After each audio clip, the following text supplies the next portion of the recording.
CIET NCERT द्वारा प्रस्तुतम् अस्ति। षष्ठीकक्षायाः संस्कृतस्य ध्वनिपाठ्यपुस्तकं दीपकम्। पृष्ठसङ्ख्या 29 द्वादशः पाठः। आलस्यं हि मनुष्याणां शरीरस्थो महान् रिपुः। अस्मिन् पृष्ठे बहूनि चित्राणि सन्ति। चित्रेषु मातापुत्रयोः संवादः वर्तते। मातः: अद्य तु अवकाशदिनम् अस्ति। अद्य अहं सम्पूर्णदिने विश्रामं करिष्यामि। माता: अवकाशः विद्यालयस्य अस्ति, न तु स्वाध्यायस्य। बहु आलस्यं करोषि। उत्तिष्ठ, परिश्रमं कुरु। पुत्रः वदति: अहम् उत्तीर्णः भविष्यामि। किम् अधिकेन परिश्रमेण? माता: यः परिश्रमं करोति सः एव जीवने सफलतां प्राप्नोति। परिश्रमः एव मनुष्यस्य मित्रमस्ति। आलस्यं तु शत्रुः एव अस्ति। पुत्रः: तत् कथं मातः? माता: यदि ज्ञातुम् इच्छसि तर्हि एतां कथां पठ। एकस्मिन् विशाले ग्रामे कश्चन भिक्षुकः आसीत्। यद्यपि सः उन्नतः दृढकायः च युवकः आसीत्, तथापि सः भिक्षाटनं करोति स्म। मार्गे यः कोऽपि मिलति तं सः कथयति, कृपया भिक्षां यच्छतु, दरिद्राय दानं करोतु, पुण्यं प्राप्नोतु इति। केचन जनाः तस्मै धनं यच्छन्ति, केचन च तर्जयन्ति। चित्रे अयमेव भावः अस्ति।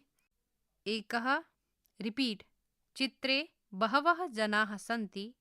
एकः भिक्षुकः भिक्षाटनं करोति। अन्ये च स्वस्वकार्ये निमग्नाः सन्ति। अपरस्मिन् चित्रे भिक्षुकः एकं धनिकं भिक्षां याचते।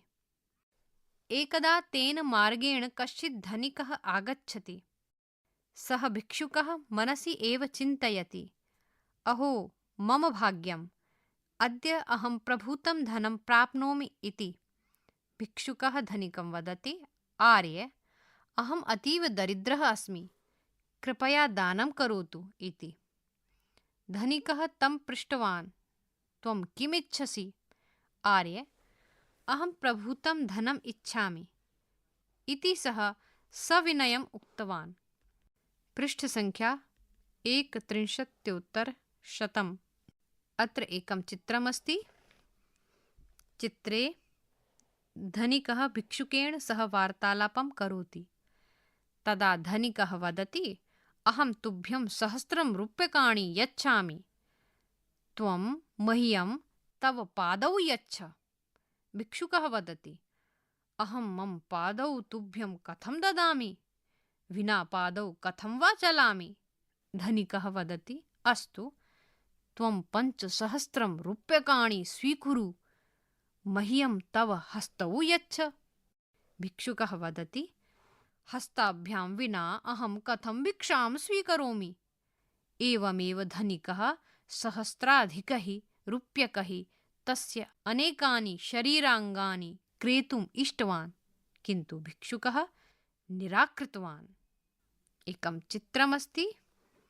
चित्रे धनिकः भिक्षुकं परिश्रमस्य महत्त्वम् अवबोधयति। तदा धनिकः उक्तवान्, पश्य मित्र, तव समीपे एव सहस्राधिकमूल्यकानि वस्तूनि सन्ति, तथापि किमर्थं त्वम् आत्मानं दुर्बलं मन्यसे? सौभाग्येन एव वयं मानवजन्म प्राप्तवन्तः। अस्य सफलतार्थं प्रयत्नं कुरु, इतः गच्छ, शुभं भवतु इति। अत्र एकं चित्रमस्ति। चित्रे प्रातः समयः अस्ति। एकः जनः द्विचक्रिकया मार्गे गच्छति। अन्ये जनाः स्वस्वकार्ये रताः सन्ति। भिक्षुकः भिक्षाटनं त्यक्त्वा परिश्रमं करोति। तस्मात् दिनात् भिक्षुकः भिक्षाटनं त्यक्त्वा परिश्रमेण धनार्जनं कृत्वा सगौरवं जीवनयापनम् आरब्धवान्। अतः एव सज्जनाः वदन्ति आलस्यं हि मनुष्याणां शरीरस्थो महान् रिपुः नास्त्युद्यमसमो बन्धुः कृत्वायं नावसीदति। पृष्ठसङ्ख्या 32। चित्रे द्वौ बालकौ स्तः। तयोः हस्ते एकं स्फोरकपत्रमस्ति। अत्र श्लोकं लिखितमस्ति आलस्यं हि मनुष्याणां शरीरस्थो महान् रिपुः न अस्ति उद्यमसमः बन्धुः कृत्वा यं न अवसीदति। अन्वयः आलस्यं हि मनुष्याणां शरीरस्थः महान् रिपुः अस्ति उद्यमसमः बन्धुः नास्ति यं कृत्वा न अवसीदति। भावार्थः आलस्यं मनुष्याणां शरीरे स्थितः महान् शत्रुः अस्ति यतो हि आलस्यस्य कारणात् कार्यं न सिद्ध्यति। एवमेव परिश्रमेण समानः बन्धुः अपि नास्ति यतो हि परिश्रमं कृत्वा कोऽपि दुःखं न आप्नोति। वयं शब्दार्थान् जानीमः। तालिका शब्दः अर्थः हिंदी इंग्लिश मातृभाषया अर्थं लिखन्तु। दृढ़कायः दृढ़शरीरः दृढ़शरीरवाला a person with strong body रिक्तस्थानम्। भिक्षाटनम भिक्षार्थं भ्रमणम भीख के लिए घूमना। रोमिंग फॉर बेगिंग रिक्तस्थानम्। प्रभूतं पर्याप्तम अथवा अधिकम ढेर सारा अ लॉट ऑफ रिक्तस्थानम्। अतीव अत्यधिकम बहुत सारा एक्सेसिव रिक्तस्थानम्। मह्यम मम कृते मुझे फॉर मी रिक्तस्थानम्। शरीरांगानि शरीरस्य अंगानि शरीर के अंग बॉडी पार्ट्स रिक्तस्थानम्। निराकृतवान न स्वीकृतवान अस्वीकार किया रिफ्यूज्ड रिक्तस्थानम्। दुर्बलम बलहीनम निर्बल वीक रिक्तस्थानम्। त्यक्त्वा त्यागम कृत्वा त्याग करके हैविंग लेफ्ट रिक्तस्थानम्। नावसीदति दुखितः न भवति दुखी नहीं होता है। डज नॉट फील सैड रिक्तस्थानम्। रिपीट रिक्तस्थानम् आत्मना पूरयन्तु। पृष्ठसङ्ख्या 33। वयम् अभ्यासं कुर्मः। प्रश्नसङ्ख्या 1 अधोलिखितानां प्रश्नानाम् एकपदेन उत्तराणि यच्छन्तु। क भिक्षुकः किं करोति स्म? ख कदाचित् तेन मार्गेण कः आगच्छति? ग भिक्षुकः धनिकात् किम् इच्छति? घ धनिकः भिक्षुकात् किं याचितवान्? ङ सौभाग्येन वयं किं प्राप्तवन्तः? प्रश्नसङ्ख्या 2 अधोलिखितानां प्रश्नानाम् उत्तराणि आम् अथवा न इति पदेन लिखन्तु। यथा ग्रामे कश्चन भिक्षुकः आसीत्। उदाहरणम् उत्तरम् आम्। क भिक्षुकः उन्नतः दृढकायः च आसीत् रिक्तस्थानम्। ख जनाः तस्मै दण्डं यच्छन्ति रिक्तस्थानम्। ग भिक्षुकः धनिकाय पादौ ददाति रिक्तस्थानम्। ङ भिक्षुकः भिक्षाटनं त्यजति रिक्तस्थानम्। रिक्तस्थानम् आत्मना पूरयन्तु। प्रश्नसङ्ख्या 3 अधोलिखितेषु वाक्येषु द्वितीयाविभक्तेः शब्दानां द्विवचने परिवर्तनं कृत्वा वाक्यानि लिखन्तु। यथा चन्द्रशेखरः लेखं लिखति। उदाहरणम् चन्द्रशेखरः लेखौ लिखति। क आपणिकः अङ्कनीं ददाति रिक्तस्थानम्। क मातामही कथां श्रावयति रिक्तस्थानम्। ग सैनिकः मां रक्षति रिक्तस्थानम्। घ कृष्णः कन्दुकं गृह्णाति रिक्तस्थानम्। ङ छात्रः श्लोकं पठति रिक्तस्थानम् आत्मना पूरयन्तु। पृष्ठसङ्ख्या 34 प्रश्नसङ्ख्या 4 चित्रं दृष्ट्वा द्वितीयाविभक्तेः वाक्यानि रचयन्तु। चित्रे बालिकाः सन्ति, ताः सर्वाः विद्यालयं प्रति गच्छन्ति। बालिकाः रिक्तस्थानं गच्छन्ति। चित्रे एकः वृक्षः अस्ति, तस्मिन् केचन पक्षिणः सन्ति, फलानि अपि सन्ति, पक्षिणः फलानि खादन्ति। पक्षिणः रिक्तस्थानं खादन्ति। चित्रे एकः शिक्षकः अस्ति, सः पुस्तकं पाठयति, छात्रान् च पाठयति। शिक्षकः रिक्तस्थानं पाठयति। चित्रे एका नर्तकी अस्ति, सा मालां धरति, नर्तकी रिक्तस्थानं धरति। चित्रे द्वौ बालकौ स्तः, तौ पठतः, परस्परं वार्तालापं कुरुतः। अहं रिक्तस्थानं स्वीकरोमि। पृष्ठसङ्ख्या 35 प्रश्नसङ्ख्या 5 कोष्ठके विद्यमानानां शब्दानां द्वितीयाविभक्तेः एकवचनरूपेण सह वाक्यानि लिखन्तु। यथा भक्तः देव नमति। उदाहरणं भक्तः देवं नमति। क छात्राः कोष्ठकं ग्रन्थ पठन्ति रिक्तस्थानं। ख बालकाः कोष्ठकं कथा लिखन्ति रिक्तस्थानं। ग रमा कोष्ठकं लेखनी क्रीणाति रिक्तस्थानं।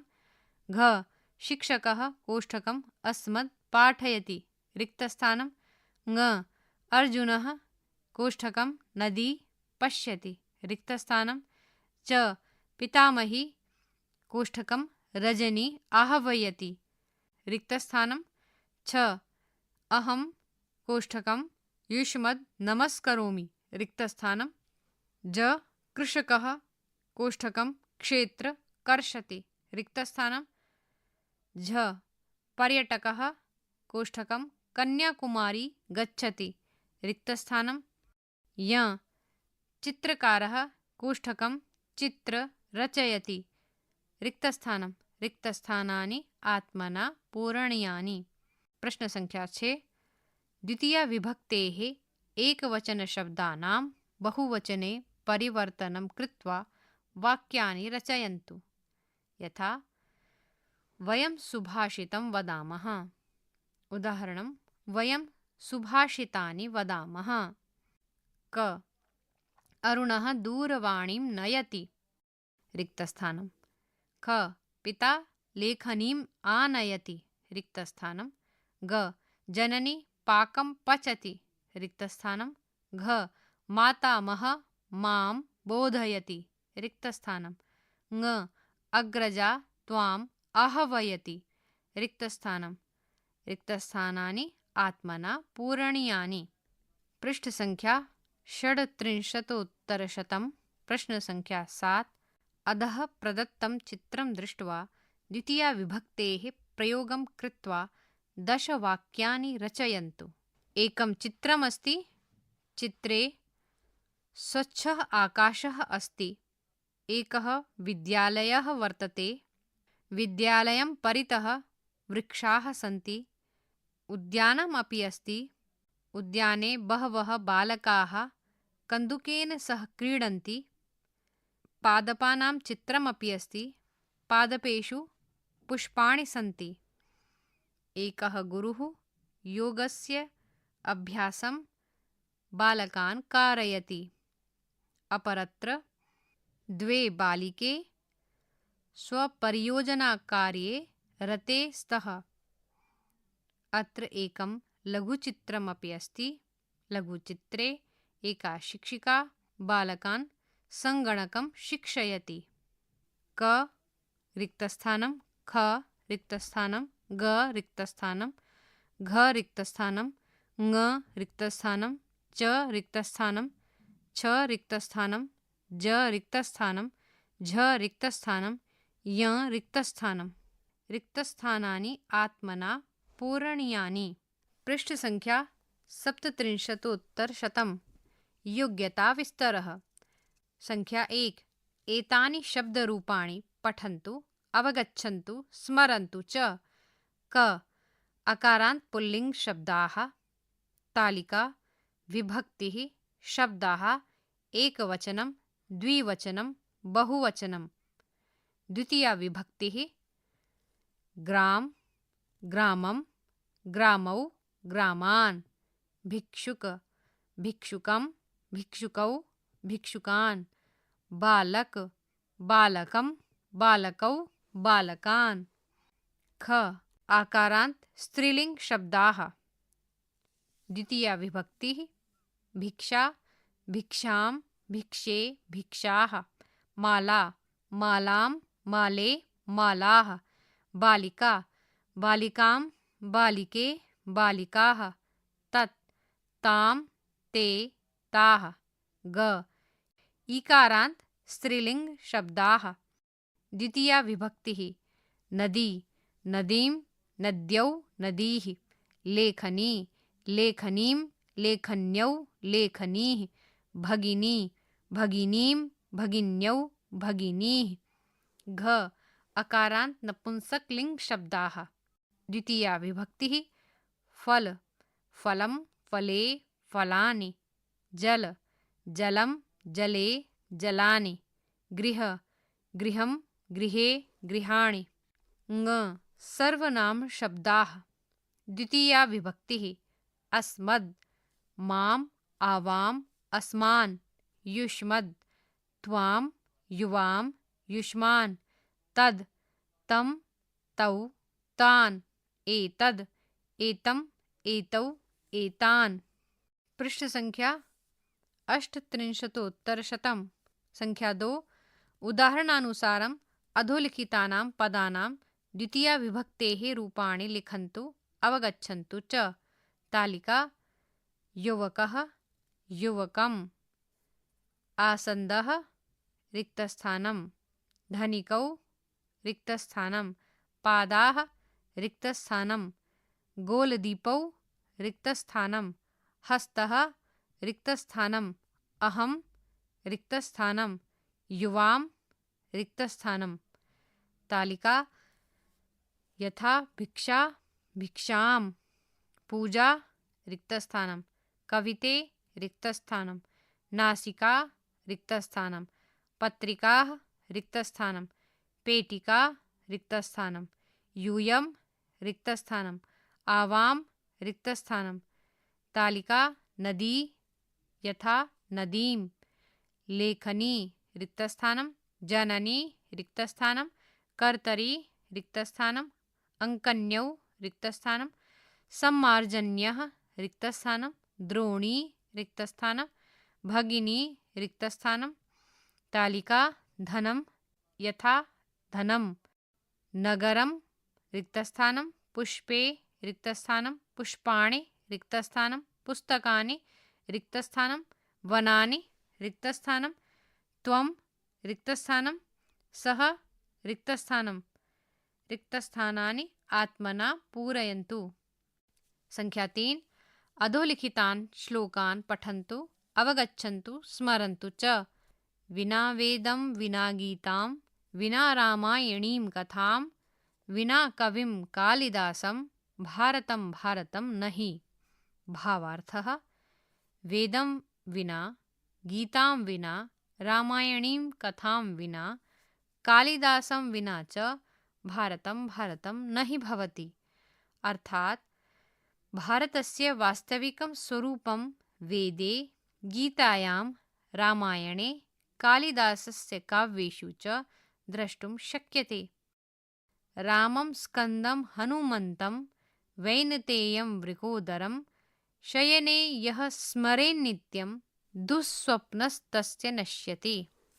भावार्थः यः नित्यं शयनकाले रामं, स्कन्दं, हनुमन्तं, वैनतेयं, वृकोदरं च स्मरति, तस्य दुःस्वप्नं नश्यति।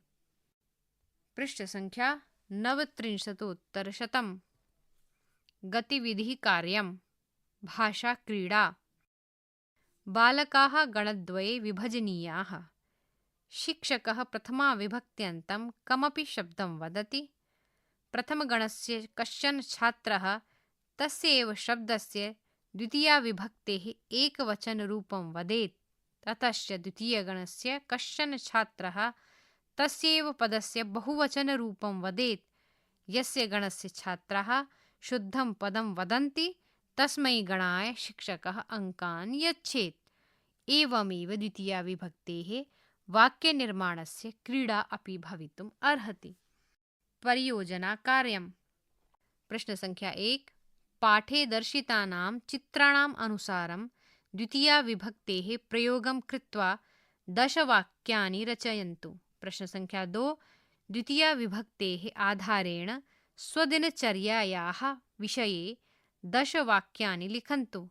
प्रश्नसङ्ख्या 3 किं भवन्तः एवरेस्ट् पर्वतारोहिणीम् अरुणिमा सिन्हां जानन्ति? तस्याः विषये शोधं कृत्वा स्वभाषया 10 वाक्यैः निबन्धं लिखन्तु। 12 पाठः समाप्तः। शृण्वन्तः आसन् षष्ठीकक्षायाः संस्कृतस्य ध्वनिपाठ्यपुस्तकं दीपकम्। वाचनस्वरः डॉक्टर चञ्चल कुमारी, ध्वन्याङ्कनं मञ्जुकुमारी, निर्माणसहयोगः कुसुमलता, निर्देशनम् एवं निर्माणं विमलेश चौधरी एवञ्च प्रस्तुतिः CIET NCERT नवदेहली भारतम्।